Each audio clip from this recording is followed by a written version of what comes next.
नमस्कार दोस्तों, आपके अपने यूट्यूब चैनल ट्रेडर में आपका स्वागत है। दोस्तों, आज के वीडियो में अपन मेजर करेंसी पेयर और गोल्ड में एनालिसिस करेंगे कि प्रीवियस वीक में किस तरह से आपको टेक्निकल एनालिसिस के साथ में आपको ट्रेड प्लान करना है। अगर आप हमारे चैनल पे नए हो और अभी तक आपने हमारे चैनल को सब्सक्राइब नहीं किया है तो बेल आइकन को जरूर दबाएं और जिससे सबसे पहले आपके पास नोटिफिकेशन आ पाए और सबसे पहले आप एजुकेशनल वीडियो और स्ट्रेटेजी वीडियो को देख पाओ। सबसे पहले अपन बात करेंगे GBP/USD, उसके बाद यूरो/USD, फिर उसके बाद आपका अपना गोल्ड, ठीक है। उसके बाद बात करेंगे USD कैड में और उसके बाद बात करेंगे USD JPY और GBP JPY में।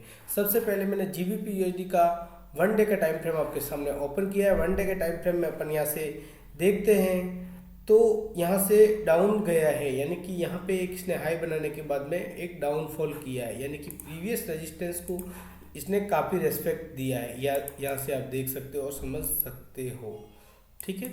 अब अपने को 4 ओवर के टाइम फ्रेम में अपन चलेंगे और यहाँ से एक सिंपल सा एनालिसिस करेंगे कि किस तरह से अपने को नेक्स्ट वीक के लिए टेक्निकल एनालिसिस करना है। 4 ओवर के टाइम फ्रेम में अपन यहाँ से देखते हैं तो एक ये वाला जो सपोर्ट था इसको भी इसने ब्रेक किया है, यानी कि यहाँ से अपन इस लेवल्स को अगर मार्क करते हैं तो ये वाला जो प्रीवियस सपोर्ट था उसको ब्रेक डाउन किया है, ठीक है। अब अपने को किस तरह से ट्रेड प्लान करना है, ये जो एरिया है इस एरिया को भी इसने नीचे क्लोजिंग दी है, तो अपने को किस तरह से अपॉर्चुनिटी को बनाना है। यहाँ से मैं देखो एक ट्रेंड लाइन को भी मार्क करूँगा, ठीक है ना। अब यहाँ से अपने को डाउनफॉल के लिए मिलता है तो अपने को GBP/USD को सेल साइड की ओर देखना है। और ये वाला जो यहाँ से अगर आप सेल साइड की अपॉर्चुनिटी देखते हो तो ये वाला आपका स्टॉप लॉस होगा। और पहला टारगेट्स की बात करें तो यहाँ तक का आपका पहला टारगेट होगा, सेकंड टारगेट इस लेवल के आसपास का होगा, ठीक है। इस तरह से आपको प्रॉपर वे में प्रॉपर तरीके से आपको टेक्निकल एनालिसिस करना होगा, उसके बाद आपको ट्रेड प्लान करना होगा। आपको प्रॉपर मनी मैनेजमेंट को भी साथ में फॉलो करना है, यानी कि आपका अकाउंट साइज के अकॉर्डिंग आपको लॉट साइज लेना है। और अब बाय साइड की अगर बात करते हैं तो अपन को किस तरह से कब बाय करना है, ये जो ट्रेंड लाइन को भी ब्रेक करता है फिर यहाँ पे कोई रीटेस्ट करता है तो अपने को यहाँ से बाय साइड की अपॉर्चुनिटी को देखना है। और पहला टारगेट जो देखेंगे अपन इस लेवल के आसपास का देखेंगे, सेकंड टारगेट की बात करें तो इस लेवल के आसपास का देखेंगे और थर्ड लेवल की बात करें तो इस लेवल के आसपास का अपन देखेंगे। इस तरह से आपको प्रॉपर वे में प्रॉपर तरीके से टेक्निकल एनालिसिस करना होगा। अब बात करेंगे अपन यूरो/USD में मैं सबसे पहले 1 डे का टाइम फ्रेम ओपन करूंगा। 1 डे के टाइम फ्रेम में आप देखते हो तो इसने हाई बनाने के बाद में ये सेम सिनेरियो में डाउन गया है। तो यहाँ से देखो एक प्रीवियस सपोर्ट एरिया था, इसको इसने भी ब्रेक किया है, ठीक है ना। अब यहाँ से अपने को किस तरह से टेक्निकल एनालिसिस करना है तो 4 ओवर के टाइम फ्रेम में मैं चलूँगा। और 4 ओवर के टाइम फ्रेम में अगर देखते हो इसने ब्रेकडाउन भी किया है, ठीक है ना। ये लेवल ब्रेकडाउन किया, उसके बाद ये रीटेस्ट लेवल को भी टच किया है। तो यहाँ से आप अगर सेल साइड की अपॉर्चुनिटी की ओर देखते हो तो आपका ये वाला जो लेवल है इस लेवल के आसपास का स्टॉप लॉस होगा, इस लेवल के आसपास का स्टॉप लॉस होगा, या आप इस लेवल के आसपास का भी स्टॉप लॉस लगा करके सेल कर सकते हो, क्योंकि स्टॉप लॉस बड़ा नहीं होना चाहिए, ठीक है ना। पहले टारगेट्स की बात करें तो इस वीक के आसपास का ले सकते हो यहाँ तक का, ठीक है ना। सेकंड टारगेट बात करें तो इस लेवल के आसपास का आप देख सकते हो, थर्ड टारगेट इस लेवल के आसपास का देखते हो। और यहीं से अगर बाय साइड की अपॉर्चुनिटी अपने को कब मिलेगी और किस तरह से आपको ध्यान रखना है बाय साइड की अपॉर्चुनिटी की ओर भी, तो ये वाला जो लेवल है इसको फिर से ब्रेक करता है, इस ट्रेंड लाइन को ब्रेक करता है, रीटेस्ट करता है और इस लेवल से अपसाइड निकलता है। ये जो लेवल है इस लेवल से अपसाइड निकलता है, अपने को बाय साइड की अपॉर्चुनिटी बनाना है और पहला टारगेट इस लेवल के आसपास का देना है। सेकंड टारगेट की बात करें तो यहाँ तक का आप दे सकते हो, थर्ड टारगेट इस लेवल के आसपास तक का दे सकते हो। अब अपन बात करेंगे गोल्ड में। गोल्ड में यहाँ से अपन टेक्निकल एनालिसिस करेंगे, उससे पहले 1 डे का टाइम फ्रेम ओपन करूंगा। 1 डे का टाइम फ्रेम ओपन करने के बाद में अपन यहाँ से देखते हैं इसने एक हाई क्रिएट किया, हाई क्रिएट करने के बाद में इसने डाउनफॉल किया है, ठीक है ना। तो यहाँ पे अगर अपन देखते हैं तो इसने भी अपने प्रीवियस सपोर्ट एरिया को तोड़ा है, ठीक है ना। ये इसका प्रीवियस सपोर्ट एरिया था, इसको भी ब्रेक किया है, वहाँ पे उसके ब्रेकडाउन किया है।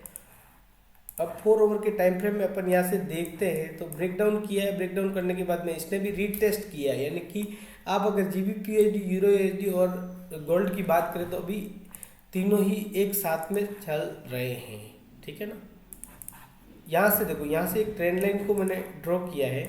ट्रेंड लाइन को ड्रॉ किया, यहाँ से आप सेल साइड की अगर अपॉर्चुनिटी की ओर देखते हो तो यहाँ देखने से पहले एक चीज़ और नोटिस करना, ये वाला एक सपोर्ट एरिया को भी आपको ध्यान में रखना है। छोटा एरिया है तो ये वाला जो एरिया है इसको अगर ब्रेक करता है तो अपन सेल साइड की अपॉर्चुनिटी बना सकते हो। और अब पहला टारगेट जो लोगे आप 1909 के आसपास का ले सकते हो, यानी कि 1936 1935 को अगर ब्रेक डाउन करता है तो आपको पहला टारगेट जो लेना है 1908 1909 के आसपास का लेना है। सेकंड टारगेट की बात करें तो 1886 के आसपास का लेना है, ठीक है दोस्तों।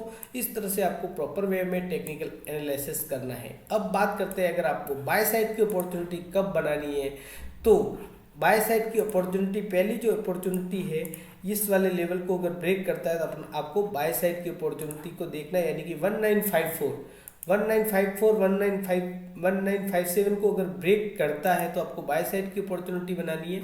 और यहाँ पे ध्यान भी रखना है, एक ट्रेंड लाइन को भी ब्रेक करेगा, रीटेस्ट भी करेगा। उसके बाद आपको 1965 या 196970 के आसपास आपको बाय साइड की अपॉर्चुनिटी मिलती है, तो बाय साइड की ओर देखना है। और पहला टारगेट जो लेना है 1985 के आसपास का लेना है। और 1985 के लेवल को अगर ब्रेक करता है यहाँ पे, ठीक है ना, तो फिर उसके बाद आपको नेक्स्ट टारगेट जो लेना है, ये वाला जो लेवल है 1985 वाला, इस लेवल को भी ब्रेक करता है तो उसके बाद आपको जो नेक्स्ट टारगेट है जो लेना है वो लेना है 2000 के आसपास का, यानी 2005 के आसपास का आप नेक्स्ट टारगेट जो ले सकते हो। 2005 के एरिया को भी अगर ब्रेक करता है तो आपको उसके बाद 2022 का लेना है। उसके बाद की बात करें तो 2046 के आसपास का टारगेट लेना है। इस तरह से आपको प्रॉपर वे में टेक्निकल एनालिसिस करना होगा और एक छोटे टाइम फ्रेम में भी आपको एनालिसिस करना आना चाहिए और साथ में बड़े टाइम फ्रेम को आपको बिल्कुल भी मिस नहीं करना है और बिल्कुल भी ध्यान रखना है,